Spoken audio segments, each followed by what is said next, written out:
good morning, good afternoon. If you are joining us from Europe or from Israel, I am Magda Tedder. I'm the Literature in Judaic Studies at Fordham University, and I'm really honored to welcome you to our third webinar in the series Scholars at War, Scholars at War, with Ukrainian scholars that was organized in partnership with the Department of History of the Ludwig Maximilian University in Munich, the American Academy for Jewish Research, which in the 1930s and 1940s devoted considerable resources to rescuing and supporting scholars affected by the Nazi regime, and the Lviv Center for Urban History. I am particularly grateful to Iryna Klymenko from the Ludwig Maximilian University for all her work and coordination with Ukrainian scholars and participants in our series who are affected by this current war. And Iryna will be one of our panelists today. In the past two webinars, we heard about Jewish studies in Ukraine, the adjustments scholars and their institutions made since the Russian invasion, from dispersing and turning to remote learning to turning their centers into refugee shelters. We also learned about ideas of what rebuilding would entail and how important reimagining urban spaces would be. And while millions of Ukrainians are now in need of basic necessities, scholars continue to reflect on how their pre-war research illuminates their current war experiences. We wanted to give them a forum to share these ideas, and we're therefore delighted and honored and very grateful to our panelists today, Daria Badior, Sofia Dyak, and Iryna Klymenko, all of whom, who will be sharing their reflections. Daria Badior is a cultural critic, an editor and journalist. She's the curator of Kiev's Critics Week Film Festival and a co-founder of Ukrainian Films Critics Union. From 2016 to 2018, she was also a member of the Ukrainian Oscars Committee. Dr. Sofia Dyak holds degrees in both history and sociology. And since 2010, she has served as the director of the Lviv Center for Urban History. Dr. Dyak's research interests include post-war urban recovery, transformation of Eastern Europe, heritage infrastructure, practices in socialist cities and their legacies. She has been involved in questions of space and commemorations, especially in Lviv. And another interest of hers and also of the center she directs is public history. Dr. Dyak has curated exhibitions and educational projects related to rethinking the past, especially in urban public spaces. Dr. Iryna Klymenko is a scholar of early modern European history with a particular interest in European entangled history of East and West, as well as in historical theory and interdisciplinary methods and historical research. She has been instrumental in creating this series, and I want to, and I am truly honored, and I want to begin our session today. So I'll start with the first question to the three of you, to reflect on each of your vantage points of your work. Iryna, you work on the pre-modern history. Sofia, you focus on the 20th century cities and cultural heritage. And Daria, you are a cultural critic thinking about the current cultural trends. All of you are, I know that all of you are reflecting on cultural hegemonies and hierarchies in your work and in reflecting on the current events. Can you share with us your thoughts on cultural and epistemic visibilities and invisibilities of Ukraine and even of Eastern Europe more broadly through the work that you've been doing thus far? So I don't know, Iryna, do you want to start with the pre-modern period and your sort of broader questions of East and West, and then we'll zoom in into the more recent and more connected to current events. So With pleasure. Thank you, Magda. We go chronologically and start in the pre-modern times. And I'm, as you said, I'm historian of early modern Europe, academically socialized in Germany, and would answer your question from this scholarly, from this particular scholarly perspective. I would like to start with a remark about the space that is the state of Ukraine today, which in early modern era was a multicultural and multi-religious society that also became a home for the biggest Jewish diaspora in history of Europe in that time.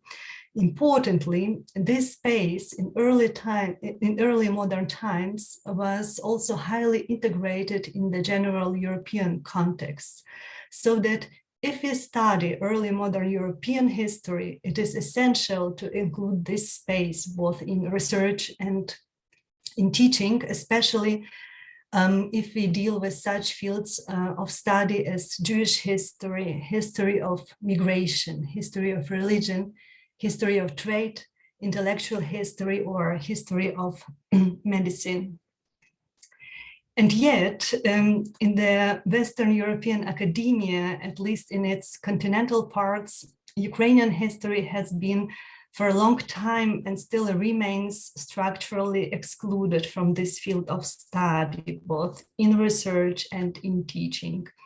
And this paradox situation, so this simultaneously given historical plausibility and historiographic exclusion, has itself historical reasons, which are rooted in the history and its political rewriting during the following modern era. So approximately from the 19th century on, this entangled early modern history has been basically fragmented in perspectives of national historiographies.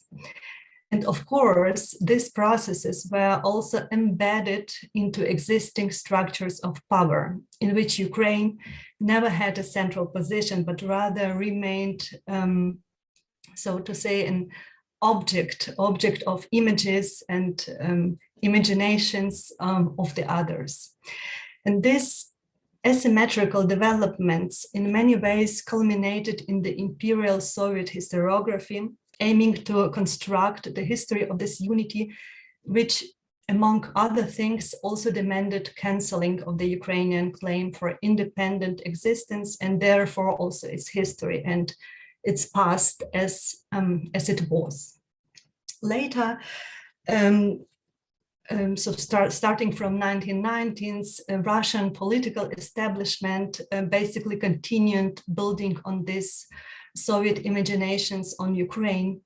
And I really would like to stress it that in the last 8 years, we all have been observing the dramatic consequences of such politics. Yet for our discussion today, more importantly, and for my perspective in particular, it is that Western European academia, especially in the field of early modern European history, in some ways remains determined by historical concepts and historical assumptions adapted from these imperial constructs. And here I do not mean any intended political positions, but rather in many ways a lack of rethinking of understanding of what is Ukraine historically and how this history has been veiled by the centers of power in the last centuries. Alone, the rehearsed concept of the so-called Eastern Europe or Eastern European studies being a political, not because historically not plausible one, is one of the existing forms of incorporation and reproduction of this balance in the knowledge production in context of Ukrainian history, and therefore, on my opinion, has to be revisited in particular. I think I would stop just here and I can pass to my colleagues at later. Don't know, Sofia, or yeah, Go for it. So let's move into 20th century, but Iryna just lay out bigger questions that do not discriminate early modern or 20th century. And so I would like to, so visibility and invisibility, and break it into like two parts. So one is how we see and don't see things about Ukraine, but also how we have to think how inside Ukraine we are not seeing, and we have lots of visibilities and invisibilities, and reproducing them in however different, but still a way that discriminates or highlights some experience at the expense of others. Then, when we think about 20th century, and in my research, when we think about, for example, I think about the urban angle, and then I will think about Soviet. So if you think about urban experiences, and then they are taught, we do tend to, in scholarship, to focus on big cities. This is actually how big cities are, where big things do happen, big decisions, big avenues. And if the destruction's happening, these are big cities that capture our imagination. And then I think that, this is actually gradually is changing. So the situation is not that bad. So we do see like studies that do take us, not only from London and Paris and Berlin, more to Warsaw, Bucharest, but also to smaller towns. If you think about Europe, and in terms of theorizing, we do have these voices coming from cultural geography, and not only in urban studies, saying that you can theorize from everywhere. So that's, I think, is also something very crucial, that when we develop language, that language is developed in places with certain experiences, and then applied to places which have slightly different experiences. So, and how do we use this words? So we right now do see a lot of that in contemporary discussion, right, like last months, about borrowing from the vocabulary of postcolonial studies. And we see that it kind of helps, but also does not fit entirely. Here I would move for another part of my work, which is about Soviet history. So to begin, Soviet history and studies of Soviet Union and actually more broadly socialism has been gradually decentralized. We were a bit unhappy with the speed and with the available resources, but for the last 20 years, there are more and more scholars who are working not only on Moscow, but on Tashkent, on Kharkiv, on Minsk. And to that degree also on global socialism, so on Vietnam and so on and so on. But it probably it's good also to think that there is Western academia, or there is academia that writes, and there is academia that teaches, and these are slightly different academias. So what actually ends up in a curriculum, what ends up in a classroom, I think it's also something, because you have some wonderful scholars working, producing books and producing texts, but we do have a scaffolding in educational, and then this is West civilization or comparative civilization in Eastern Europe or Soviet Union. Actually, how it's taught. Do you teach revolution as happening in Petrograd, or revolutions happening from Warsaw to Zhytomyr, and so on, and then we can multiply that. And the third, would be it's actually heritage. So with heritage studies, my observation, so heritage as a practice and a study, as a field of knowledge, is actually fairly imperial. So its beginnings are in imperial centers, and the way collections, you look into each collection museum, into archive in, and especially in Western Europe. And, and then we also see for the last, especially for the last 50, 40 years, that this Western-oriented canon of heritage studies and history of heritage has been decentralized and very much also challenged by from the global South, precisely saying, how much in heritage studies and how much in heritage as a practice, we do have these imbalances and embedded power relations coming from London and Paris and not from the places from where objects are taken. And here is a very precarious position of Eastern Europe, or which kind of, is neither global South nor really West. And in terms, so it has some infrastructure, and it's actually now it highlights very much. And the recent conversation I had with a foundation which works with heritage in war zones. So, and their work was primarily in what we would say global South, yeah. And they kind of thought that they would never ever work in Europe, and they now work in Europe because they work in Ukraine, and say that this is a whole different experience. Because yes, there are lack of costs, there are lack of this, but there is a network of conservators, there is a network of institution. And I think that, this makes this, different, harder or easier, different than from work in Yemen and from work in Syria. And I think that this will be like this shifting of how we define geographies and how we place them hierarchically, because what does it mean that, that there are more conservators in Ukraine? Does it put Ukraine on the higher place in ladder? Or, how actually we evaluate?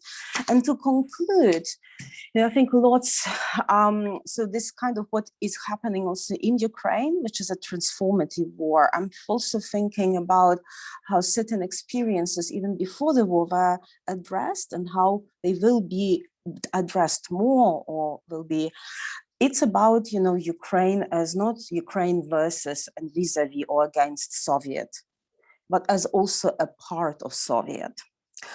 Ukraine is not only vis-a-vis and versus Russian Empire, but also part of Russian Empire. And then I think this also calls for, revisiting not only geographical frames, but also our vocabulary of which we are using. And this is why I am stopping for now. And I think that's a wonderful segue to you, Daria, because you have been reflecting on this sort of post-colonial framework that might be applied to rethinking the relations between Russia and Ukraine, but also rethinking our broader thinking about the Soviet history, which has been so much subsumed into this sort of Russian narrative. So I wonder whether you could, continue our conversation on this. Well, I can actually elaborate a little bit from the point of from the one who works in media and has been working as a journalist and as a film critic for some time. And I think, well, I really used the decolonial terms and something like that, being, of course, keeping in mind that this is a very, very, very complicated thing to do. It's not like the colony and the metropolis kind of relationship in its pure thing, in its pure understanding. Still, I try to also emphasize on the relationship between the center and the periphery. And from the media perspective and from the perspective of someone who has been working with film industry for quite a period, so I can actually, I think I have a right to say that Ukraine was and still is being perceived as a periphery, as something vague and some territory that is post-Soviet kind of thing. And that's why, for example, Sergei Loznitsa's films are very popular, because he emphasizes on this post-Soviet territory, not naming the specifics because of some reasons he has. And I think I'm also thinking of an article about his films, how his method of generalizing and of describing it as a post-Soviet territory actually broke on his recent films about Donbass and about Babin Yar. I think the lack of detail and the lack of understanding of the particular territory he tries to talk about is actually makes his work not so nuanced as he presents it. So as for Invisibilities, I think what I was experiencing during my work, for example, in like film festivals, you were not granted some interviews because you have a small market, yes, and everything is relying on the territory, on the market, to buy a film and to show it on the film festival in Ukraine. So I think 50% of the time you needed to buy it from a Russian distribution company, because the salespeople, they actually sell their films to the territories, not to the countries in particular, not understanding the tensions between the markets and tensions between the industries. And what I'm trying to do now, together with my colleagues and with the help of the Lviv Center for Urban History, is to actually to widen the perspectives and to widen the number of topics we're talking about, because until this recent full-scale invasion inside of Ukraine, we had started the very the more nuanced discussions on different topics, on for example on the Holocaust, which is a very important topic for us. And we actually made, together with Sofia, we made a series of articles about 1941 and about the start of Holocaust on the territory of Ukraine. And this is the topic that was actually supported by the readers. So Ukrainian readership, Ukrainian society was already starting these nuanced conversations about our past. And now it's obviously this conversation has stopped because people have other priorities like survival. And I think now how to continue this conversation together with colleagues from also maybe from the neighbor countries such as Poland and Slovakia and Romania, and maybe also the Baltic countries, and further and further. So I think that we together have to in order to overcome these invisibilities and maybe some hierarchies, we can share this discussion and give Ukraine some agency in this discussion, because I think that in film industry, for example, this agency had not been given yet. So Ukraine is still seen as a refugee as a refugee country, and it's also a status that lacks agency. And I think that we can, by bringing some wider perspective, by bringing this to the world context, we can actually maintain this some nuanced new thing, and actually overcome all these unfair hierarchies and some structures. So I don't know if I answered.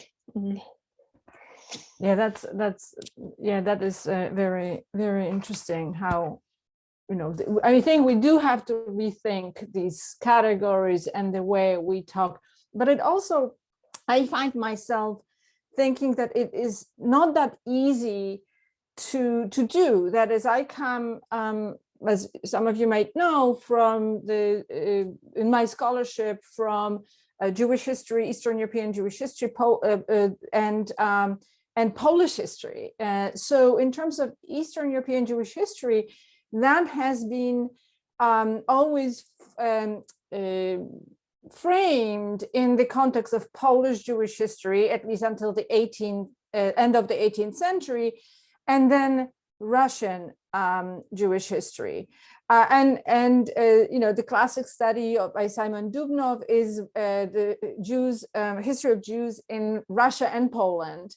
Now, this is obviously published before Ukraine got independence for the brief moment after World War I.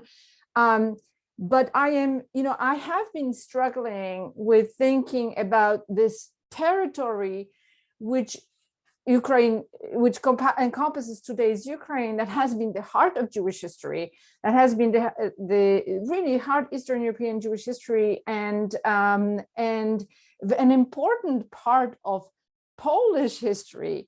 But yet, I also realize that it has this kind of, hegemonic character of thinking about this territory as, Polish Jewish history or Russian Jewish history. But at the same time, I am, and I know, Sofia, you've been reflecting on it, as especially, on the spaces in cities. How do we avoid the kind of anachronism of thinking about it as Ukrainian history that then possibly erases? So I think the tension is between erasure and then anachronistic political lenses that amplify some aspects of Ukrainian history. How do we talk about it? How do we rebalance these conversations to be both truthful to historical past and at the same time not to subsume it to these sort of hegemonies of political powers of that past or cultural powers of the present? Thank you, Magda. It's incredibly hard. I do, and I think that, like looking and working and engaging with Jewish history and Jewish heritage is really very helpful. I mean, on its own terms, but also as a way to not only to access, but like to rethink the relations in the region. And to the name of the region, I will come back.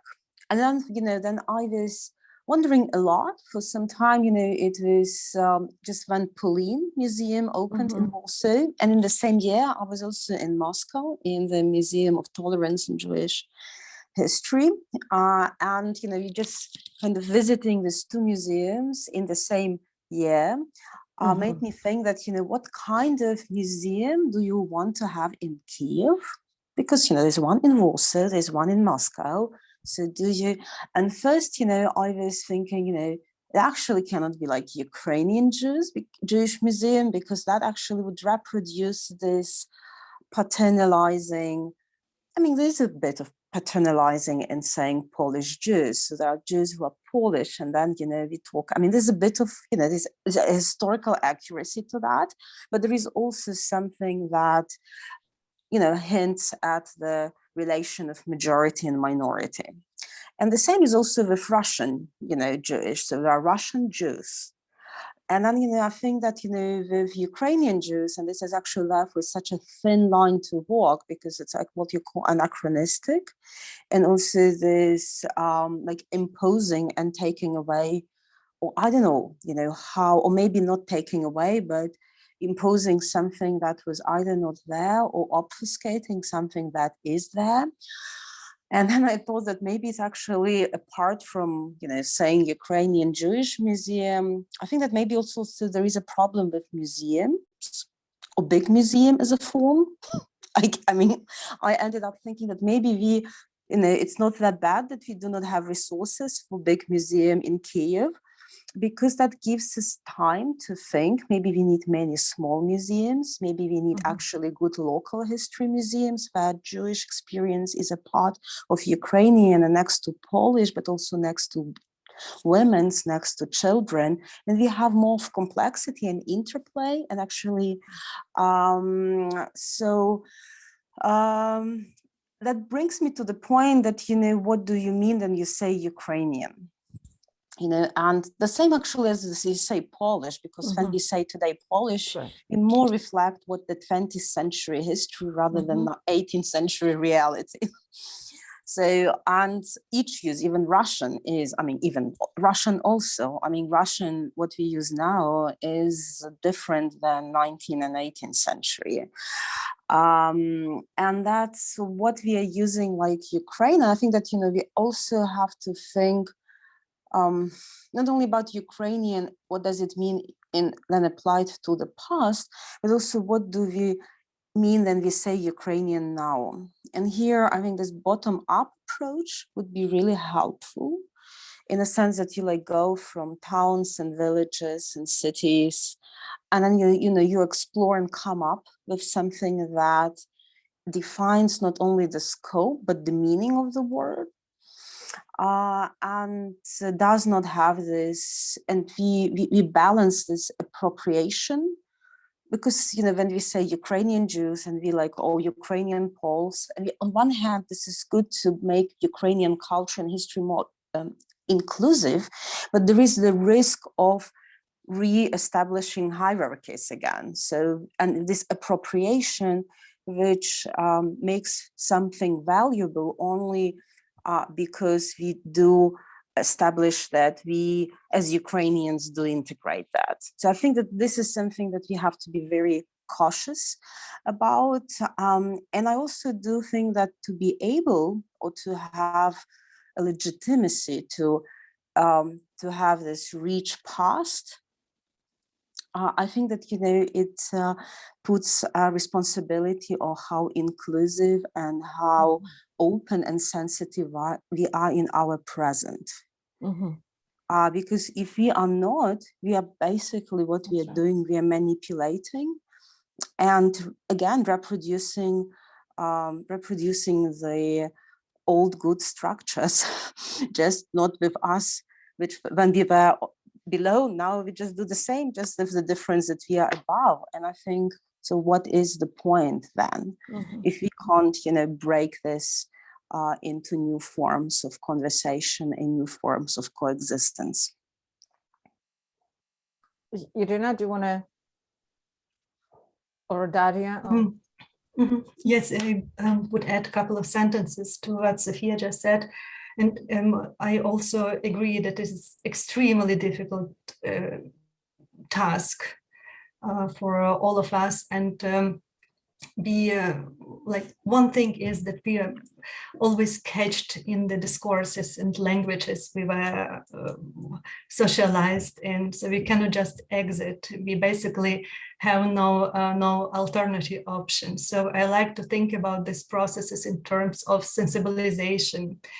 And here,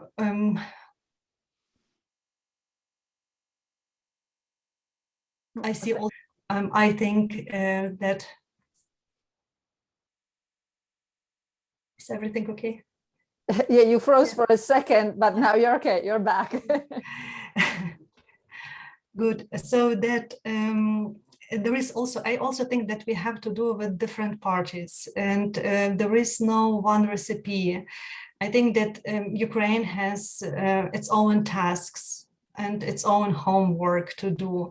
And in this context, I see it's very problematic, this foundation that we have, that the crimes of the Soviet times basically have not been rethought and acknowledged, so that these days we very often we see this attempts, so to say, to work against you, still have to convince to convince and to argue about this right of own existence and own history. Speaking about the Western academia, I think that many things can be done institutionally, because speaking about Germany, for instance, for many years, the there was no productive discussion or some or rethinking of the categories and assumptions we got used to and are operating with.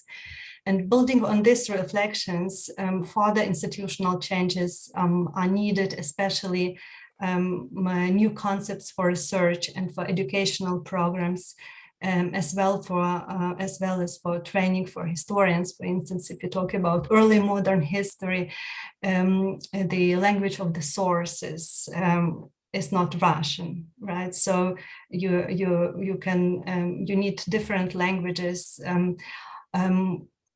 At the same time, we need educational programs which allow to include this space, not necessarily as history of Ukraine, but to open up the space through the themes, through the topics that are important for early modern history. As Sofia mentioned previously, you can discuss different topics based on different sources. You can speak about Reformation based on sources from Augsburg or from Gdansk. You can speak about French Enlightenment, or you can speak about Jewish Polish Enlightenment or Polish Catholic Enlightenment. And I think so there are many things which can and have to be done. Daria? Well, I think that in terms of media and how media represents all these difficult and nuanced topics, I think that in Ukraine there is and there will be a big temptation to mix revaluation with reappropriation, and to make this in terms of, as Sofia has said about make this about making Ukraine the new center, the new ruler, the new, I don't know, voice that says what's normal, what's not normal. So, and I think that it's going to be, it could be a very problematic thing, and it was. I have sensed that some of the intellectuals, Ukrainian intellectuals, were not ready to decolonize their own perceptions of what is Ukrainian, and to be more sensitive about what they're talking about. To, for example, to be more conscious about what are they appropriating, and are they doing it? Why do they do that? How do they evaluate the Western Ukraine, the Eastern Ukraine? There was a huge debate, and there are some intellectuals that fueled these strange, actually, debate, whether which Ukraine is more Ukraine, which is not an okay thing to do, but still, I think this war, actually, one of the things this war have shown us, that Ukraine is decentralized. So, and it is a big accomplishment of our society for the last 8 years. So we're not talking only about Kiev. We talk about Lviv, we talk about Odessa, we talk about Mariupol, about Sumy, about huge region centers, and also some other centers. So Mariupol is not the region, it's not the oblast center. It's just a huge thing, huge city, which is going to be a very interesting topic for Western media to actually deeply understand. Because Mariupol is a great city. And for example, we are talking now about Trostyanets, which is now suffering from everything, so all these horrible things, and others. And we're talking with the mayors of different cities, and all of the city has its agency. And I think that it's going to be the antidote for the inner discussion in Ukraine, the antidote from these, inner imperial kind of talking. So there will be no center that will tell other centers how to feel about the war, how to feel about being Ukrainian, proud, and something. So I think this is going to be a very interesting thing to understand, and this is going to provide these from the bottom to up conversation, these grassroots initiatives that are huge in Ukraine right now, this volunteer movement, these so many different people that are being centers by themselves. And I think this is going to provide the inclusiveness and the, the diversity of the discussion that we're going to have about the future that we are going to live together, and about the past, what you have asked about our shared past with Poland, with Russia, with I don't know, so many countries. And I think that, so I'm actually a little bit optimistic, maybe I'm an optimist in that, because I feel that Ukrainian discussions, they are not being like the mono voice, never had been. And I think this is going to be our antidote from this, totalitarian discourse of modernism and hierarchies and something like that. And I hope that there will be a lot of critics also able to point this out and to be tender in that. So I think it's going to be a very hard thing to do, obviously, but I think we should try to. Yeah, I think the sort of the idea of shared past, and it's shared in so many ways. What Iryna was talking earlier, that what we call Eastern Europe was invented in the modern period in the 18th century, and then it becomes even sharper, obviously, with the Cold War. And we think in kind of very alienating, but in the pre-modern period, it was very much part of this process. It was, to use it also a modern term, orientalized in some ways, because the Western or Southern Europeans visiting Poland were, or parts of what was Poland, Lithuania, were kind of appalled at what people ate and how they lived. But nonetheless, it was politically in many ways part of that larger, and that's how I certainly teach early modern European history.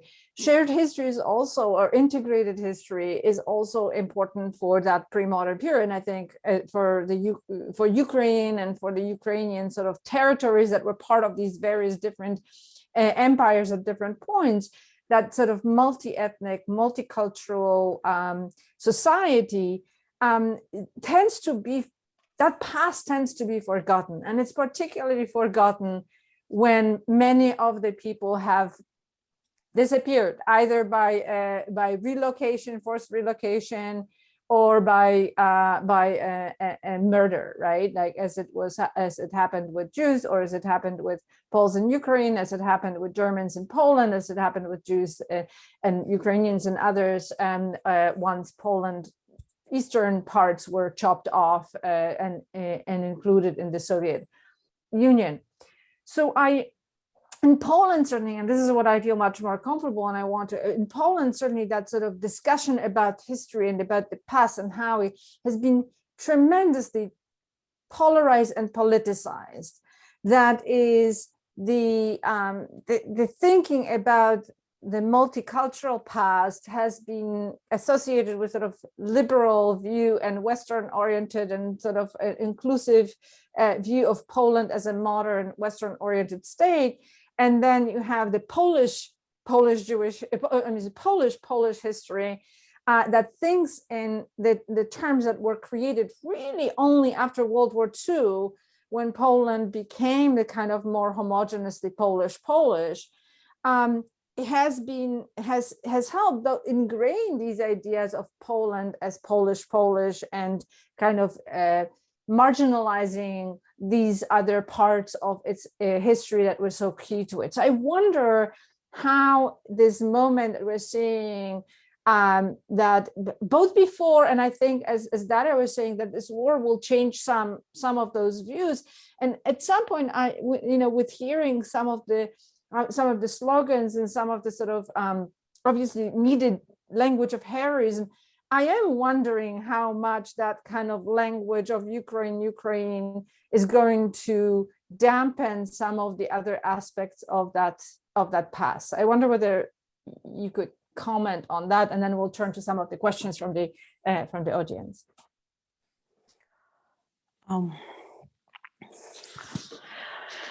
With multiculturalism, I think that, what is different from Poland, but is also changing in Poland.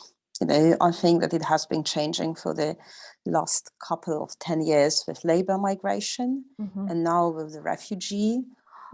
So I'm sometimes not joking, but say Kresy came back, but not as a territory, right, but people.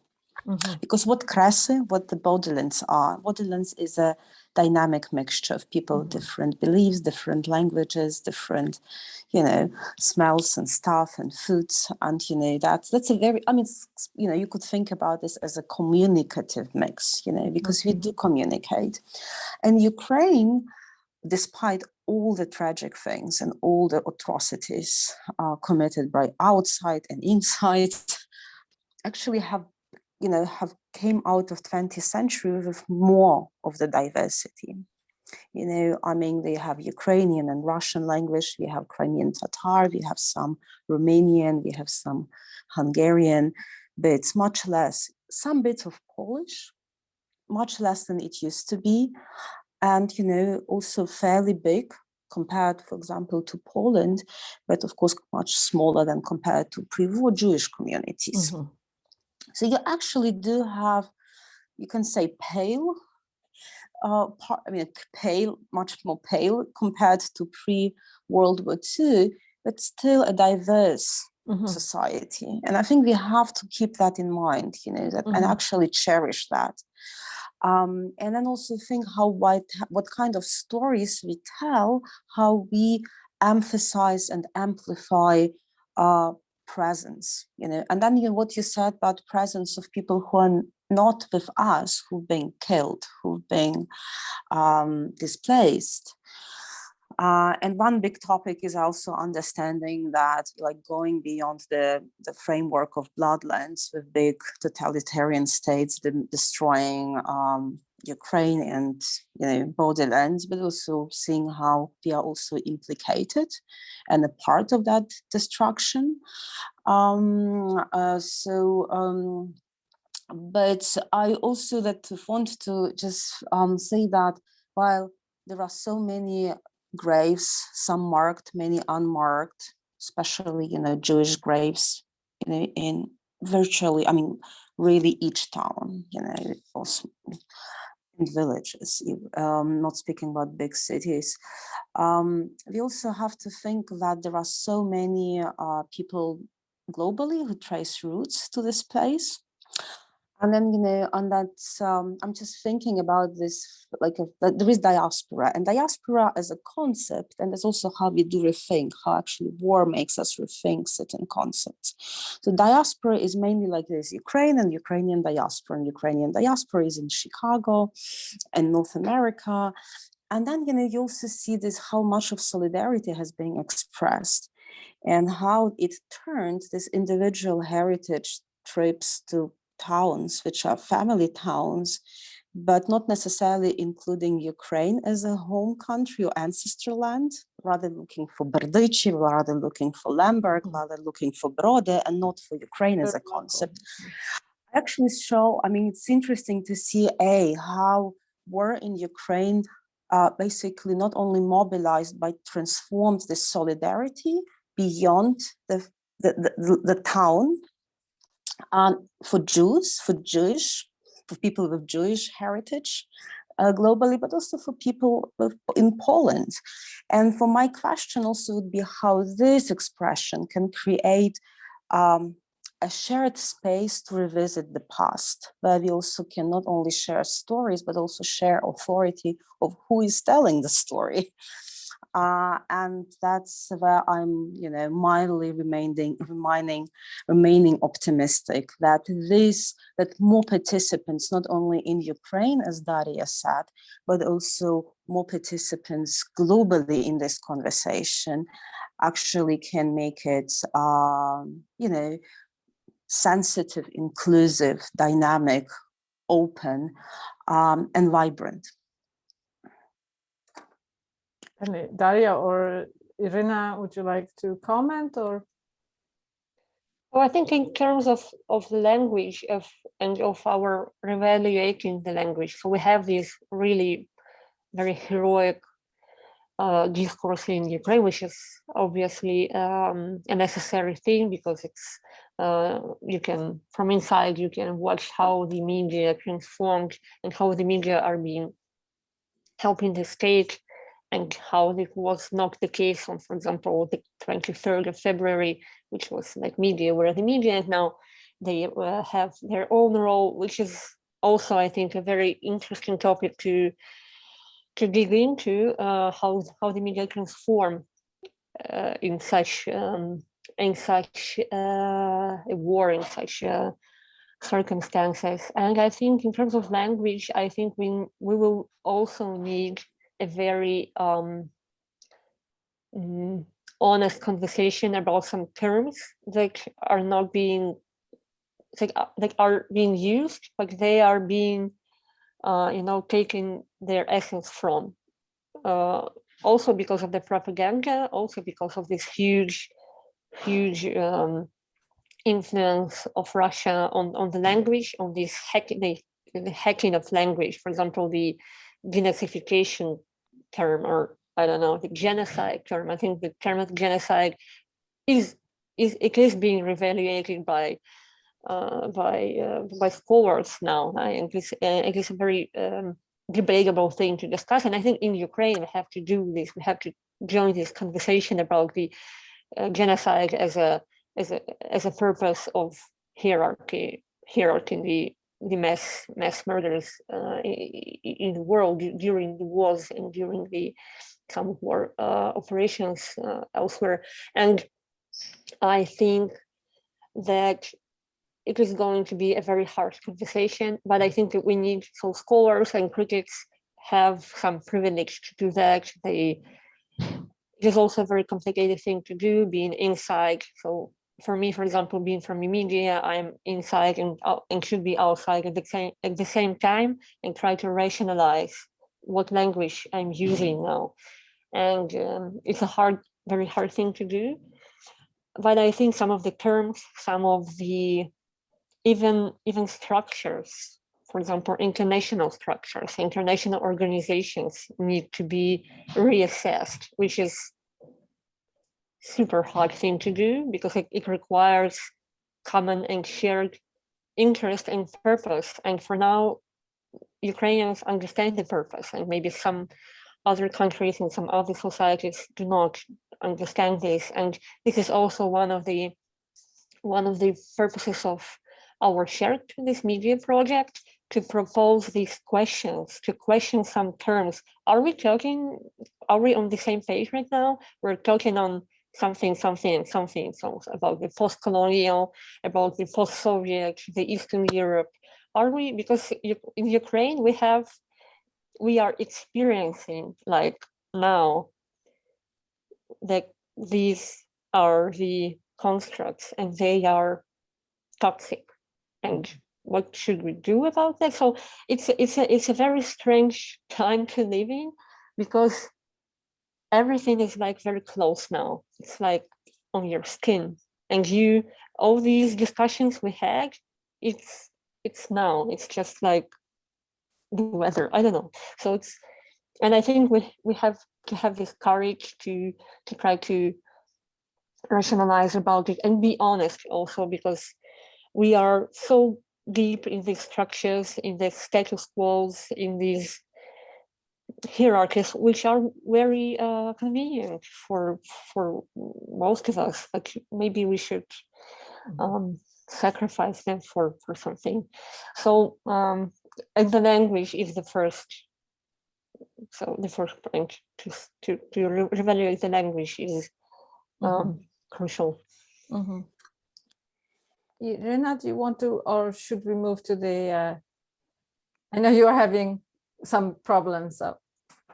Okay, so we have a question, and we probably don't have too much time for many questions, but But the question of where does Galicia fit in this, right? We talked about the, Polish and Russian empires and Polish claims, and of course Galicia is a creation of yet another imperial claim. So I wonder whether any one of you can comment on where does that fit in the sort of concept of history and.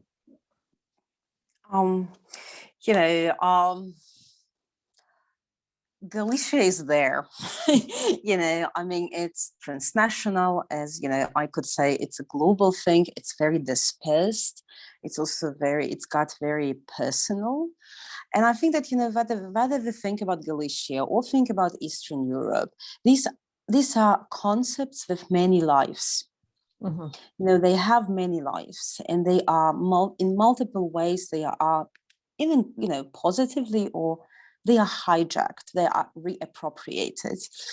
And Galicia, also, it stood for something which is backward, and now it seems it's something which is romanticized. And I think that this is what we need. We need not one, but we actually need many. I mean, we probably won't find one spatial term, especially, but it's spatial and chronological term as well. So we need several of them to jungle, some which are bigger, some which are smaller, some which overlap. And I think it would be good to revisit Galicia, because I think war as any radical experience is, pushing us to revisiting. And Galicia is also a term that can be glued together, because there are several Galicias running around at the same time. So it would be good to interconnect them.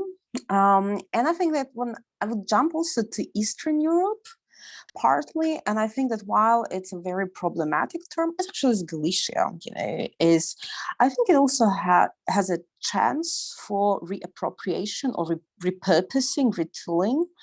And the value is also that, similarly as a Galicia, it's transborder. So it's something that crosses lines.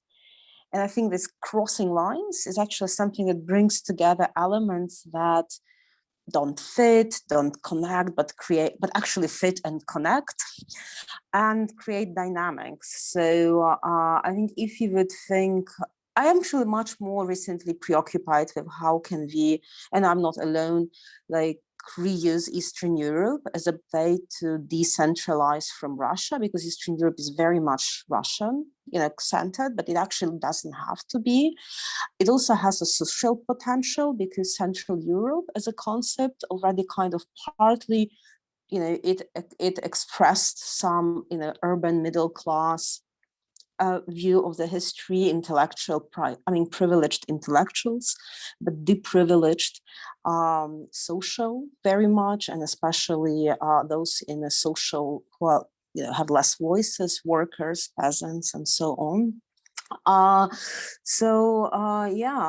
Galicia is going to live, and its lives depends on stories we tell and stories we discover, and asking not only what we hear, but whose voices, which experience we are not hearing, and looking for them. Well, I think that's a great way to finish, about thinking about whose voices we hear, whose voices we don't hear, who is included, who is excluded, who is visible, who is invisible. And I think that is exactly what we were trying to get. So I want to thank you so much for joining us, for sharing your thoughts, and I want everybody to join us next week.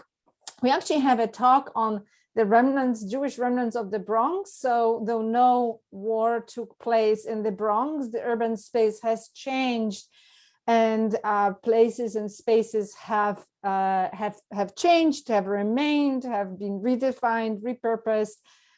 So that's on Wednesday at 5 p.m. And then on Friday, exactly at the same time as today, we'll have another Scholars at War webinar. So I hope you'll join us. And I again want to thank Daria and Sofia and Iryna for sharing your thoughts. And again, I look forward to continuing working with you and learning from you and sharing your work with others. Thank you so much.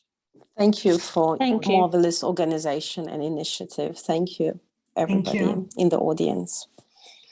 Thank you. Bye. Bye-bye. Bye-bye.